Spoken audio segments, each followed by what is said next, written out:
I talked about this the other stream, and I feel like I want to talk about it more because it's prompted a lot of very funny responses. And by funny, I mean problematic, and by problematic, I mean bad. And by bad, I mean problematic. Your turn, honey. In the one place in America where women still have a right to choose, you can vote any way you want. And no one will ever know. Did you make the right choice? Sure did, honey. This is cringe. I'm actually going to take the opposite position. I'm going to say this is based because it's led to a lot of Republicans really tipping their hand.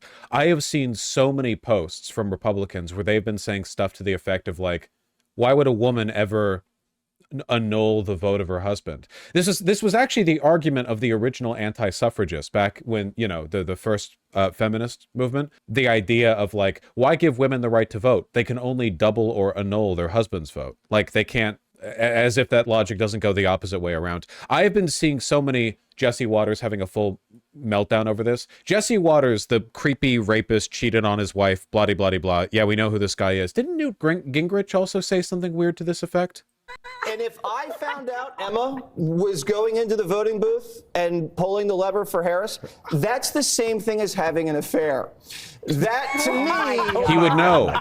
Let him finish. Go, Jesse. It's our day. That violates Judge. the sanctity of our marriage. Preach on. Yes. What else is she keeping from me? Exactly. What else has she been lying about? Why would she lie to you? It's okay, so like the first level analysis that I could provide here is why, you know, I could do like the basic feminist thing, which is like, okay, so why does the opposite not take place? Like, why do you get to decide what your wife's vote should be when, you know, your wife doesn't get to decide what your vote should be? Couldn't every argument that you make about, you know, them voting for Kamala Harris being a betrayal of you, be you voting for Trump being a betrayal of them? But like, that's first level analysis that I would only apply if I didn't already think the conservatives like this thought women were second class citizens. Like, it would be ignorant of me to make those arguments because they would operate on the, it would be like on the assumption that they believe that there's any like equal footing here, you know?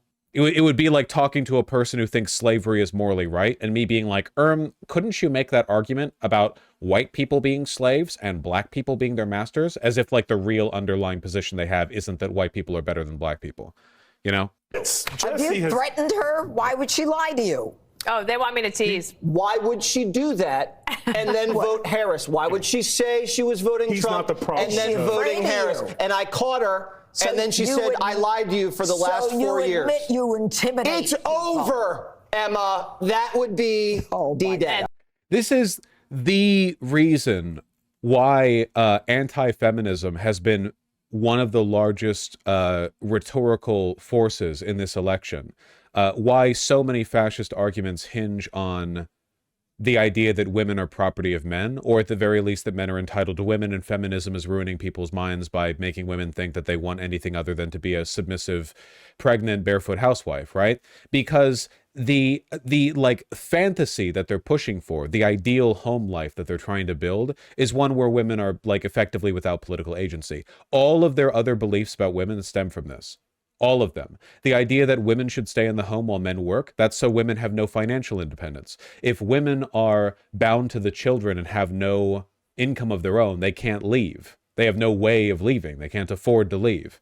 If women can get an abortion, they have the ability to engage freely in premarital sex without getting tied down. Having a child is extremely expensive. It's pretty difficult to be a single mother. Republicans hate single mothers because they're acting in what they consider to be a defiance of their natural position in the world. A single mother, a mother, is supposed to be with a man. That is what she's supposed to be. If she's on her own, it must be because she hates men so much that she is obstinately refraining from their presence, even though the natural order compels her to raise her child under the, you know, care of a man.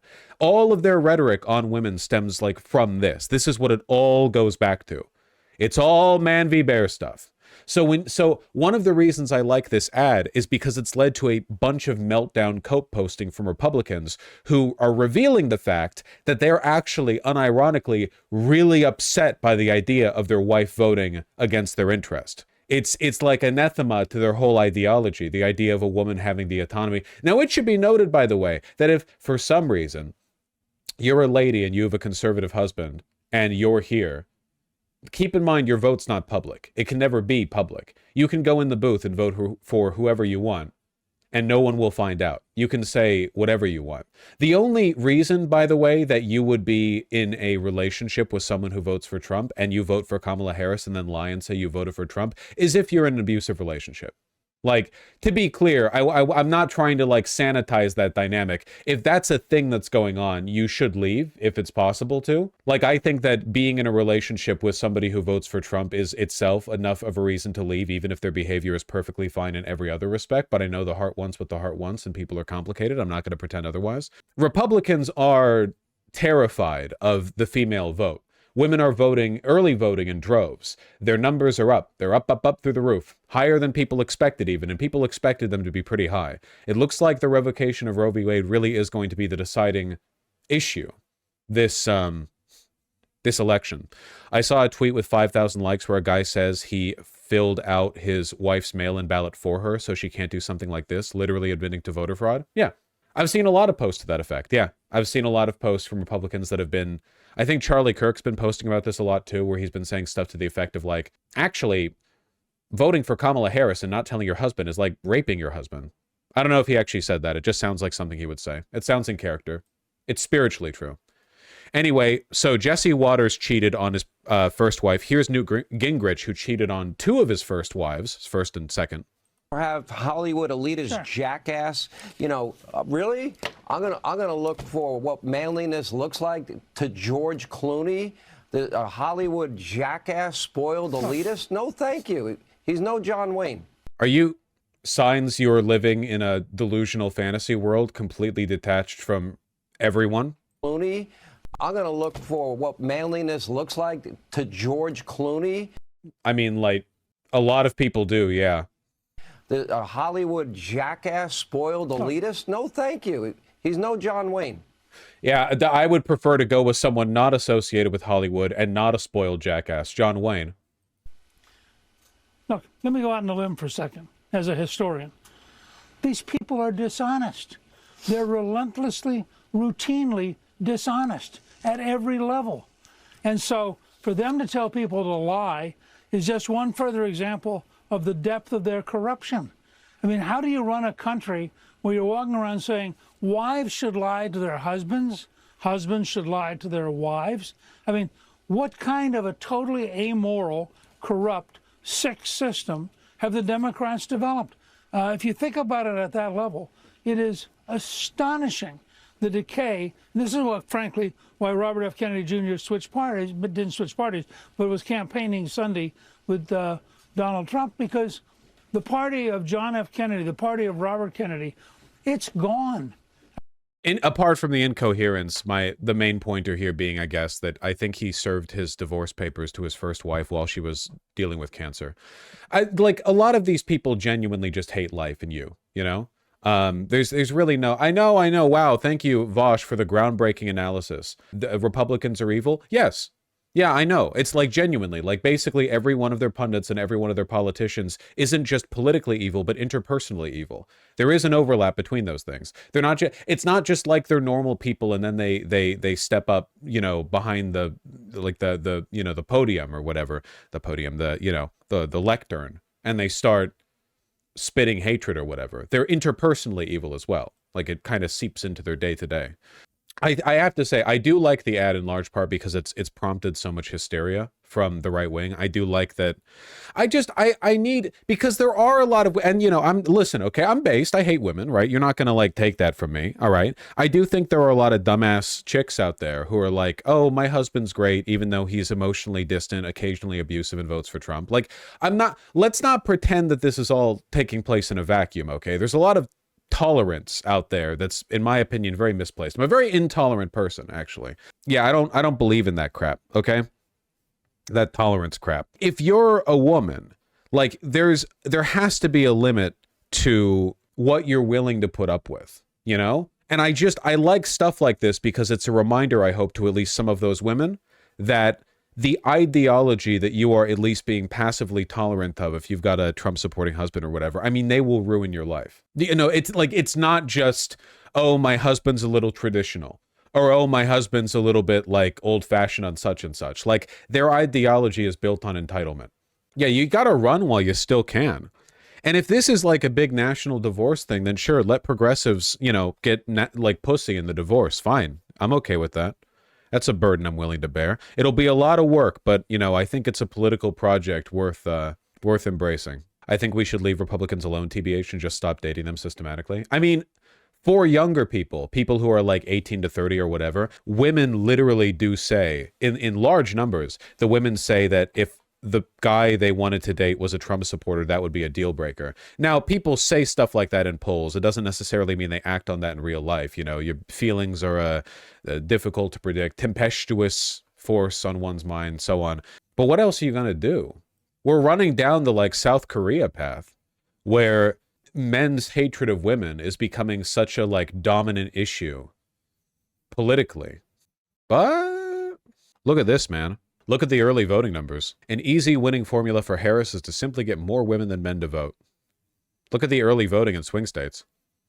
Now, this doesn't necessarily translate to how the election's going to go, you know, blah-de-blah. It's still indicative, though. Ready for black women in Atlanta to save American democracy yet again. Oh, speaking of cornball, suffragette, like, feminist stuff, look at this. People apparently covered Susan B. Anthony's grave with a bunch of I voted stickers. I don't know if this is from this election cycle or from the previous one, or a previous one. You know, people can repost images. It's still, I don't know, it's kind of cute. Again, it might be an older photo. Looks kind of grainy. It's cute. You know, we can have a little charm. We can have a little schmaltz if we want. It's not illegal yet. Women, as usual, have to save the world. Let's not get too soy here. They're still annoying and shrill. I think, like, moving forward from this, though, I really do think that we need to... I mean, it's like the personal is the political, right? I think that liberals have come a long way on this, where back in 2016, there was a fairly bipartisan sentiment of, like, don't let the political get in the way of the personal.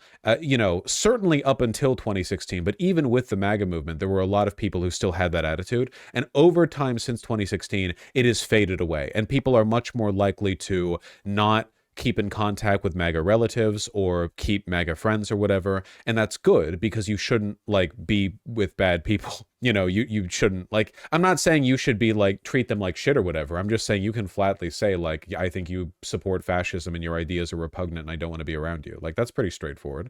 Don't waste your time on bad people, you know? And moving forward, like, that's pretty much all we're going to be able to do because people will adjust their political views to conform to the environment that they are that they spend their time in, you know? For the most part, people's political views are just a way of conforming to a group identity. In the same way that men adopt a certain manner of speaking and manner of dress because it conforms to the expectations that men have, and so on and so forth with women and non-binary people like that one undercut, you know how it is. People's political views are in part a way to fit in with their peers or the people they respect. And in an environment where like it's just pretty difficult socially, certainly in cities at least, to exist as a Republican, I think that some of them will change. Would isolation further their views? I mean, to an extent, and they do have each other, but at the same time, it's like, there has to be a line, right? You shouldn't make that your cross to bear to begin with. I'm just thinking of all the examples out there of like urbanite liberal women with their friend groups that are mostly urbanite liberal women, often diverse, and then a lot of them will have husbands that are Republican, generally like odious people, who don't interact with those friend groups and only really interact with their own guy groups that are all Republican and not urbanite and largely detestable, you know? And it's like, it's one of those like, you know, Saturdays are for the boys sentiments. I don't know. Literally half of all straights over 40. More than half, I think. My GF just graduated with a master's in OT. Every single one... OT? What is OT? Every single one of her friends from a rural place had the most right-wing nutter fiancés. Ugh. Literally just this image? Yes, it is literally just this image. All of my analysis can be distilled down to this one. Single image. It's true. every third is so generous. It honestly is, genuinely. Yeah, it's not good. The real reason that I wasn't able to stream yesterday is because I was in Kentucky, manually pressing on the glass of the touchscreen from the other side.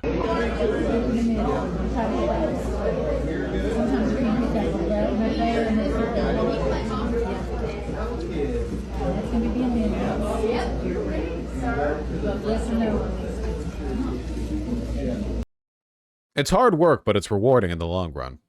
You know, I've got two hands, so I can do two different touchscreens at the same time, you know? 109,000 likes on Twitter. Classic. Is it bad to ask for political views on a first date? For one, no. And for two, like, this might be a straight versus queer thing, I guess. But I would never even have to. All the people that I've dated are, like, there are obvious barriers to begin with, I guess. That would mean, I couldn't imagine meeting up with somebody and not already knowing, but I also live in Seattle. So, you know, it's not fair of me to comment on that, you know? Someone has to date the straight girls. Yeah, and it's not me. And it's not me. I'm literally talking to my straight friend today because her BF voted for Trump and she's not sure if she wants to end it. I just hope she understands that, like, we can't accept the plausible deniability anymore. You know? Like, if voting for, there's no way to be voting for Trump right now and have this, like, innocent, oh, I thought that he would make the economy better bullshit. Like, no, they know. And, like, what is it? Is it racism? Is it fear of immigrants? In a lot of cases for young men, it literally is like, I think that women should be property. I genuinely think one of the easiest litmus tests that you could have in a relationship, and I say this being like a queer guy who doesn't date guys, like, you know, I'll sleep with them, but, like, if you talk to men, totally emotionally unintelligent, not worth your time. But, like, if you're a chick in a relationship and you just arbitrarily don't have sex with your husband or boyfriend or whatever for, like, a week, if he gets angry at that, like, if you say, oh, I don't want it or whatever, like, I'm just not in the mood or whatever, and he gets angry at that, this is, like, really common. I mean, at least I would get the impression that it's common from what I see on the circles, you know? But that shit's crazy common. It's like, well, if that's, like, the standard that's set, you should get your ass out of there. That's crazy to me. You know? But it's really common. So it's like, so I'm over here saying, like, this criteria that would probably be met by, like, half of heterosexual relationships, that's a red flag. Like, okay, I mean, good luck with that one. A lot of people are probably going to think, like, oh no, that's unreasonable. I don't know, that's just crazy to me. It has to be very common. Why else would the idea of banning marital rape have been resisted for so long? Like, yeah, it's getting fought over right now in, like, India. There are lots and lots and lots of guys who genuinely, even in America today, genuinely do not understand the concept of consent and don't get the, like, you're not entitled to your wife's body or whatever. It's so, like, it feels like it's so much of a done issue. It feels soy to even talk about. Like, did you know that you're not entitled to the body of your wife and you can't have sex with her without consent? Wow, really brilliant analysis, Vosh. Thank you. Next, you're going to tell us that slavery was wrong. But, like, a lot of people still don't know. Or they know that they shouldn't think that way, but they do anyway because they're bad. So, you know. I'm in Canada, and my coworker is seriously bought into the Trump is anti-war. Dems can only win if they cheat. Where's Hunter Biden's laptop? Ukraine's a proxy war BS. Sounds like they're in a gray zone, like third positionist, like echo chamber. Also, I'm not gonna lie, I don't think I believe that stuff that much. I really think that talking points like that are just a convenient, plausible excuse for a person supporting a fascist. Like, you're really pro-Trump because you're anti-war? Off. Come on. It's race or gender. That's what it comes down to. I don't think people are actually, like, I think that's just giving them an excuse to say that it's something other than what it actually is. You know? Jill Stein supporters for real? Oh, speaking of, did you see that? The what is it? Jill Stein's VP saying that men shouldn't compete in women's sports and also being anti-choice. Oh my God. Vote for Trump. How green of her, that's insane. I mean, world's most obvious psyop just dropped. Do you believe there should be any limits on abortion? Then of course there should be limits on everything. There's almost nothing that should be left, completely unregulated. But I think that a lot of the kind of common sense, regulations that most Americans agree on as essentially 60-40 issues something like 16 weeks and other such. I won't go into kind of the fine points on it, but of course there have to be limitations. There have to be regulations of abortion without any question. Do you believe 16 weeks is insane? Yeah, 4-month abortion ban. Not even like just after the first trimester. There's a reason why the European Green Party gave a joint statement on these clowns. I don't know what the European Green Party. Heck, get the f out of our elections. This is election interference. Wars are raging and authoritarianism is growing throughout the world. In this crucial moment, Europe needs Kamala Harris as President of the United States to be a reliable partner and take the urgent, decisive action needed on the climate crisis. European Greens also highlight the divergent values and policies of themselves and Jill Stein's U.S. Green Party. There is no link between the two, as U.S. Greens are no longer a member of the global organization of Green Parties. In part, this fissure resulted from their relationship with parties with authoritarian leaders and serious policy differences on key issues, including Russia's full-scale assault on Ukraine. Nice. It's because the Green Party has a party international or whatever. I didn't know they had a party international, actually. This must be some kind of like European globalist United Nations New World Order thing. Over here in America, we're just chilling, you know? I don't think that biological males should play in female sports. I think that it gives an unfair, competitive advantage. And Classic bit. That's awesome, dude. I mean, the great irony really is just being called the Green Party and essentially just flatly endorsing Donald Trump, the guy who doesn't believe climate change is real and doesn't want any environmental regulation.